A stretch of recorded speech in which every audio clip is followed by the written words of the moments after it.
নির্বাচন কমিশন যত দিন যাচ্ছে নখ দাঁত বার করছেন, তাদের অবজারভাররা যাদের পাঠিয়েছেন তারা চূড়ান্ত পক্ষপাত দুষ্ট, বিজেপির হয়ে দলদাসের মতো কেউ কেউ আচরণ করছেন। যারা প্রতিবাদ করছেন তাদের সরিয়ে দেওয়া হচ্ছে, অপমান করা হচ্ছে। রাস্তায় সেনা, আধা সেনা, সাঁজোয়া গাড়ি নামিয়ে দিয়েছে, ট্যাঙ্কটা নামানো বাকি আছে, আর কলকাতার আকাশে যুদ্ধ বিমান ওড়ানোটা বাকি আছে। তা আমরা ওয়েলকাম করছি ইলেকশন কমিশনকে, একটু ট্যাঙ্কটাও দেখিয়ে দিন, একটু যুদ্ধ বিমানটাও দেখিয়ে দিন ভোটে। আপনাদের হারানোর পর আমাদের আনন্দটা আর একটু বেশি হবে, বাংলার আনন্দটা আর একটু বেশি হবে। এটা ভোটের নামে করছে কি এরা? এরপরে মানুষের প্রথমে ভোটের অধিকার কেটে বাদ দিয়েছে, তারপরে একটা মহল তৈরি করছে, আতঙ্কের মহল তৈরি করছে।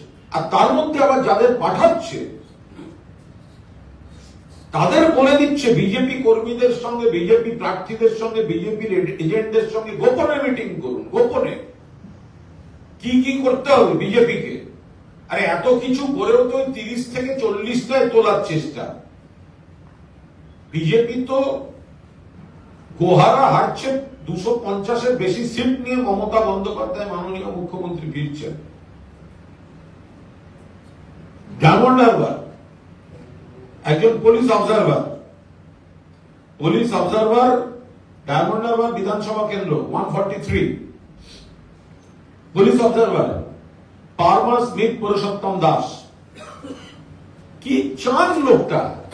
পুলিশ অবজারভারের তো নিরপেক্ষ থাকার কথা, তার থাকার কথা আলিপুরে আইপিএস মেসে সরকারি আবাসনে ব্যবস্থা করা হয়েছিল, কারণ ওটা তো ব্যবস্থা হবে একজন যিনি আসছেন।